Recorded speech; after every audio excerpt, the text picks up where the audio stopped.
Feels like we're proper on a bloody bus these days. So, we have decided today is Crook Market. And I used to go to it a lot when I was younger. So I thought we will have a day trip out and just head to Crook, didn't we? Yeah, so find on the small game before. But yeah, something to do.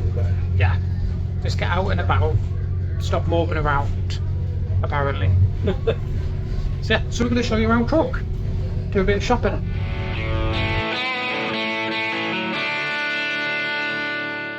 So we're kind of disappointed. Oh god. So we got here, and when I was younger, I always remember it used to be like a big huge sweetie van here, and there used to be loads of stuff here. There's literally like 4 stalls, that's it. We think, and we hope, it's just because of the weather, aren't we? Because the weather is not nice at all. But there's, I'm trying to be really coy here, but there's fruit and veggies. There's the guys selling bits and bobs. But there's literally, so like as you can see, so there's a flower shop, burger van, mattresses, pet shop, and fruit and veggies.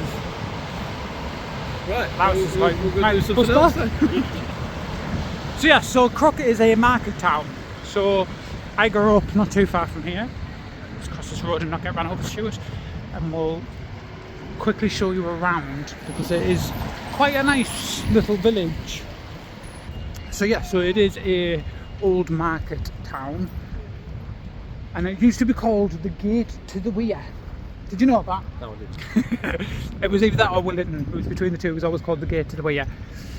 So there is a big bus stop there, so you can see where we got off the bus. This is the car park in the middle, which usually has a market on every Tuesday.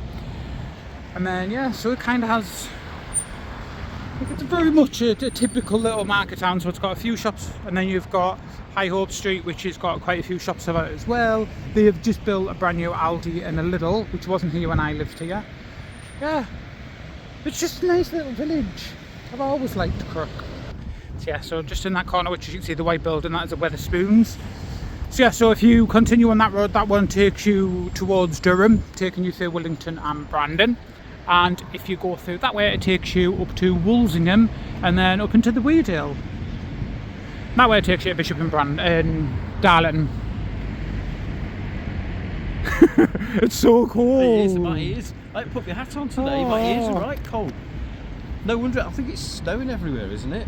I have seen pictures of snow, yeah. Yesterday I saw it was snowing in Whitby and somewhere else, Castleton. So yeah, no wonder it's cold. Right, let's go and do some shopping because we need some actual food shopping, don't we? Yeah, I can see Greg's. Again.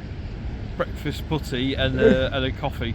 So yeah, so Andrew's now found his favourite thing from Greg's.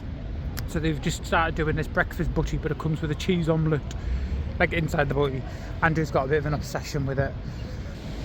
So yeah, so we just filling our time, aren't we? We're just trying to get out on as much day trips as we can and just do something rather than being stuck in the house. Stop.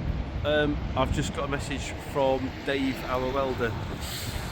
We'll let you know. To know. Yeah, I'm going to read it and let you know what it says. Well, we did a little bit of shopping. I have to say, when you plan a day out, you kind of think, oh, we'll go do this, and this, and we've done nothing of what we were meant to be doing. So yeah, so we just get the bus back. So yeah, that was a fun hour in Crook. Hi guys, and welcome back to a vlog. Well, I'm calling it a vlog, but there's not much vlogging happening, is there really? There's not a lot happened since we last saw you last Tuesday, to be fair. All it is we tend to just be sat here going through computer work and trying to just figure everything out, and then think, well, we can only go to 2 places. We can either go to Durham, which is one way, or Crook the other. Yeah, it's a little bit restrictive, isn't it? Not having a van to do anything.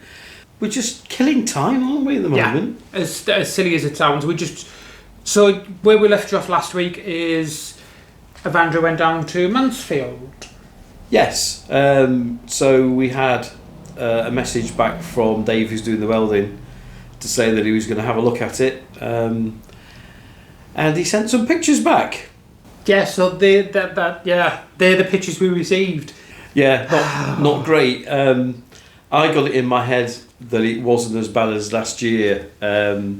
I think structurally it's not as bad as last year, but the actual What was wrong with there was the things that last year we were given as an advisory are things this year we've had to do. Yeah. So it kind of feels like maybe we were a little bit stupid last year, or silly or naive, thinking that they weren't going to come up this year, that they would be fine for a few more years, and they haven't.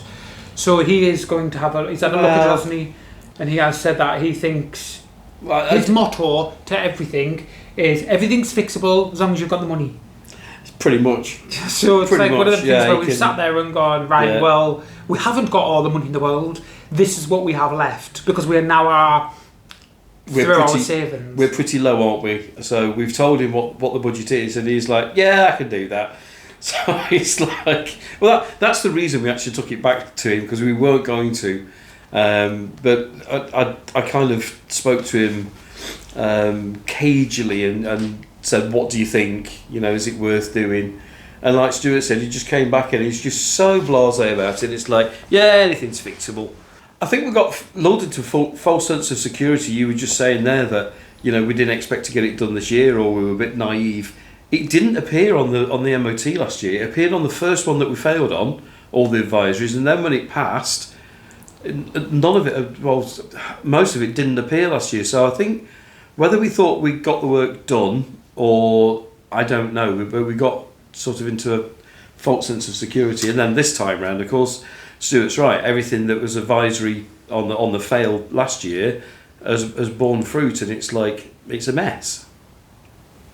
So we kind of just sat here trying to debate. For the last 3 weeks, all we've done is debate. We've gone through so many different plans. I think we're on like Plan Z times 2, because we just don't know how to move forward. Yes, getting Avandra fixed was our main thing, but our main issue now is the fact that once we've paid for getting this work done, we're kind of up the creek without a paddle money-wise now, aren't we? Yeah, it's going to be difficult, isn't it? So we're now just trying to sit here and work out whether do we go to work on a site or stay here and find some work. Do we keep Avandra? Do we not? It's just kind of everything's just still up in the air, isn't it? Yeah, it's really not helped financially. So we're no further forward, knowing what the hell we're going to do. But all we know is that this is going to cost us a lot, and it may be too much in the end. So yeah, we're not quite sure what's going to happen. It's the financial implications of owning a motorhome. I think people forget that it is a vehicle at the end of the day. It's not like a house that's built out of bricks and mortar. It's actually a metal vehicle that is in all the elements all the time, and we do take it to some extreme places, and we've had her in like places that probably weren't the best with a vehicle that's got rust issues. Yeah, I mean, being on the coast a lot with salty seawater and stuff splashing on, it's probably not a good idea. No. But I don't think that's helped. People have said, is it worth it? Is it time to retire completely? Is it worth spending the money? Well, it is worth spending the money, because as you do, you kind of explore every avenue, and we've had a couple of valuations.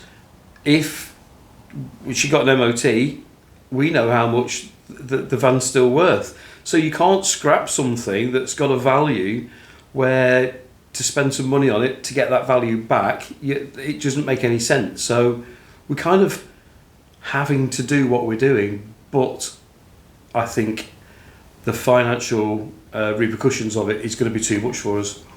I think once she's done and we actually get her back, I think that'll be when we sit there and we go, right, okay, these are our options. This is now like we have to do something.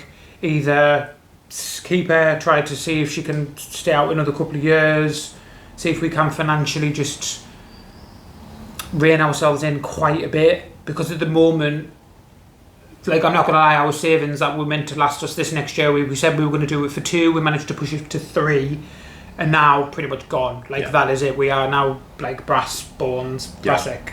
Yeah. So it's now kind of like, yeah. Do we now have the money to continue with Vanlife, really? With Vanlife, and I don't think we do. And I think it's going to be a hard decision. We haven't got the van back yet. We don't know how much it's going to cost, but even so, we don't have enough to continue for the year. So we've got some tough decisions to make. But yeah, Dave came back while we were out. Yes, he did. And so the work has started, which is good news. He's ordered more parts. Yeah, it's not only the welding, there's some of the bits. So he's taking delivery of some of the parts, he reckons, tomorrow. But he's being held up now because he's outdoors and the weather's foul.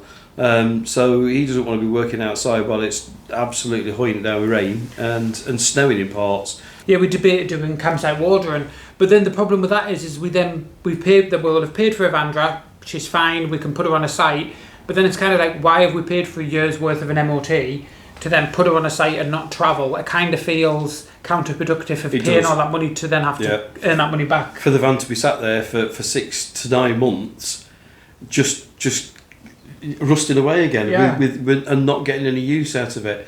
So that's got to be a factor as well. I mean, if we do, well, we're going to have to go back to work this year. So the factor is, if we're going to be static working, there's not much point having a motorhome that somebody else could be making use of. Yeah. And if we do sell it to a dealer, they'll tickle it up and get it all spick and span. So yeah, lots to think about. Not good. Yeah, if you were to see our brains right now, they're not great. Yeah. And emotionally, and like, it's just, it's draining. It is so draining because you don't want to get rid of it. You don't want to put yourself in that situation where you've got to say goodbye, because she has we've had like some amazing memories in there. Like, it was the last thing that we had with Soda, and like it does hold so many memories for us. But realistically, is it actually viable to have an older van? Because she's getting older, she's not going to get any younger, where maybe your family could maybe have a good couple of years out of her compared to us parking her on a site where we have to work to be able to continue our lifestyle. I know, that doesn't make any sense, does it? Yeah, so that's where we're at. Welcome to Stuart and Andrew Vanlife. So for the fourth week in a row, we've still not got much to tell you, apart from the fact the work has started. We don't know how much it's going to cost, we don't know how long it's going to take. Dave said to us, it'll be a week, longest 10 days. Well, he's had it 2 weeks already, so and we know he's nowhere near finished it because the weather's not been kind. So, and he's just outdoors doing it. It is what it is. We're in a house, we're warm, we're safe, but festering a little bit.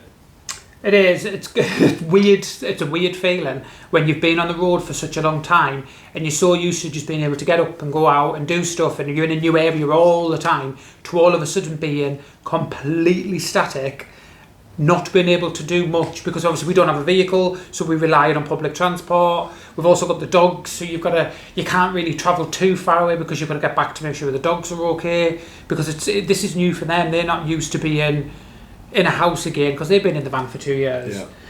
I think the problem is, isn't it, when we took the decision to take some time out after the pub and COVID, and for a little bit of your recovery and for my sanity as well. And I think we've had such a brilliant 2 years, almost 2 years, 18 months. 18 months of being on the road and doing just what the hell we liked. Don't get me wrong, we worked hard for it. We put it into the savings and we were due a little break. So that kind of thing's over, and it's hard coming back. Reality has hit to reality, hard. Isn't it?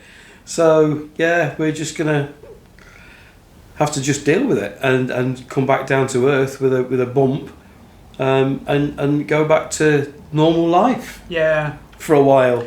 So we haven't, like we said, we haven't made any major decisions yet. We're not going to make any major decisions until we get Avandra back and we know what the final cost is and how much we actually have left in our savings. That will be our main time that we sit there and go, yes, we can continue just very, very tightly, or unfortunately not.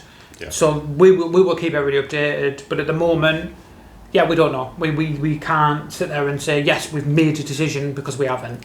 There's no guarantee she'll pass. He might do all this work, put it in for its MOT again, and the new MOT place might come up and say, actually, there's this and this wrong. Yeah.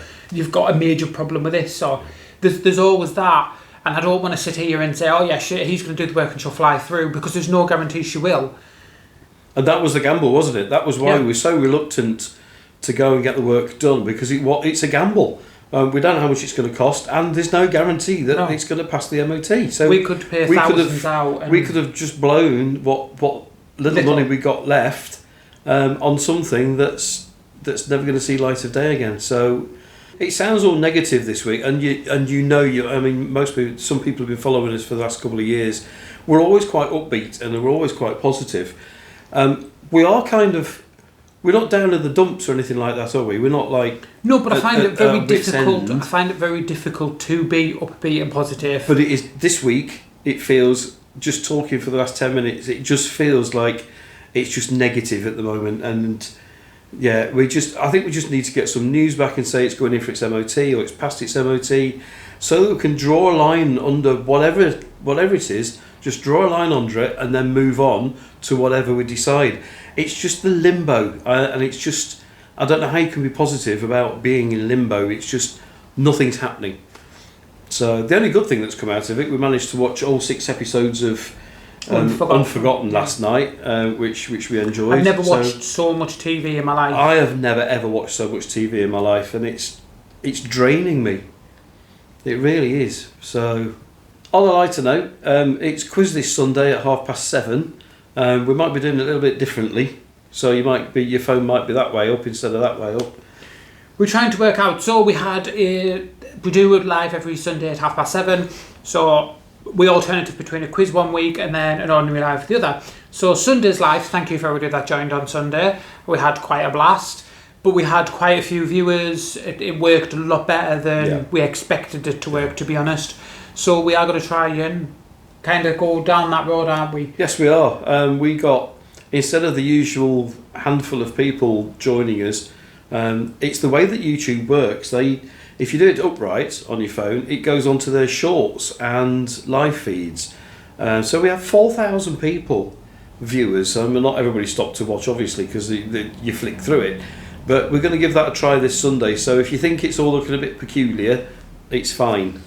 What's nicer is the fact that everybody can message. We get to see messages straight away. We can interact with everybody, and it was a really, really nice atmosphere. We did have a few trolls on there, but that was always going to be the case anyway.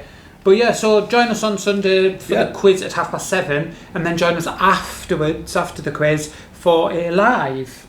Yeah. And we will do some Q&A and try and keep everybody updated, so you might get a wee bit of a... If we know any more, we'll by the end of the week, we're on Tuesday now, so we might get to... he's messaged us today. He doesn't message very often, does Dave the Welder. It's, at the moment, it's like once a week, just to keep us informed of where he is. Every time you say to me, Dave's messaged, I panic, because he always sends us some, like, the worst photographs of my life, and I'll be like, I've spotted this major hole in your whatever, but it's fixed, I've done it. And it's like, why did you just don't say? Just do it and then say, done it. I think he just loves taking pictures and like, wow, have you seen this? He's such a drama queen. I thought... He is, but he just gets it done, doesn't it? It's taking forever, but it doesn't matter this time round. So Thursday we've got a podcast, which is whatever we decide it to be by Thursday. We're quite enjoying doing it the way that we've kind of swapped our YouTube, because before a lot of it was pre-recorded. Like, this is literally done today. On the day. Like, it is Tuesday, it is like the day you will see this. So it's quite nice because we can keep you so up to date. Yeah. You are hearing everything that's happening as it's happening. Yeah. It's not like it's 2 weeks ago's information, like literally today is Tuesday. So it is rather nice, because I like the same, we pre-record the Thursday one, but it's usually done either the Wednesday or the Thursday, so that we can discuss up-to-date things that are happening there and then, rather than... I've no idea what we're going to discuss Thursday, so if anybody's got any ideas of what we can talk about, because we can talk for England, let us know in the comments below, and we can talk about it on Thursdays. Yeah, we are also wanting to do a Q&A, so we want people to send us an email. We will leave our email address below. Send us some emails, send us some information, send us your photos. We want to see your doggies, we want to see your vans, and show us the fact that your van isn't off the road, and show us your lovely holiday photos. Holiday photos in February? Yeah, people are on holiday. Don't tell me people are in Portugal and Spain, because I'm jealous to death right now, because the weather's bloody awful again. Yes, so we are going to do a section either on our Tuesday or our Thursday videos. I think it might be the Tuesday one. We'll do a bit on the end of a bit celebrating our subscribers and our followers. Yeah. So thank you for everybody for being with us. Thank you for coming through the video, and thank you for being a subscriber, because right now you are literally keeping us a little bit sane, because I'm quite enjoying reading all the comments, and it does help my mental health a little bit, doesn't it, having these nice comments and people being supportive. Yeah. We've had people showing us photographs of us this week, of people saying that was when they met us, and it is nice. It is, and I mean we get some lovely comments, and we've got some lovely followers, both on YouTube and Facebook. But I have to say, Julia in Brisbane, that your things are just getting longer and longer, and it's brilliant. We love reading them. Please keep them coming. Yes, for anybody else, just look at the longest comments on each video. Julie just comments on everything. She's from Brisbane, and she's just got a new grandchild, hasn't she? Has. So congratulations, Julia, on that, and I hope it all goes well for you. And we'll try and catch you on a live at some point. Oh, and by the way, you asked what the time difference is. It's 10 hours. Yes, so we do read every single comment. We do try to reply to them. I think we reply to pretty much everybody. We don't kind of miss any unless they are not nice comments, and then yes, you will get completely blanked. You can tell that we haven't got much to talk about this week, because we haven't, by the fact that we sat here telling you that we haven't got anything to talk about. So, yeah. Thanks for being with us again. Thursday podcast, Sunday quiz, and then later on Sunday night, a live as well. Yes, so they're all at 7:30 on every Tuesday, Thursday and Sunday. Don't forget to subscribe if you are new, and welcome, by the way. And don't forget to hit that bell. Make sure you get notifications about all our videos and stuff that we do. Then you can find us more easily. Yes, we will see you on Thursday or Sunday or Tuesday. Bye. Bye-bye.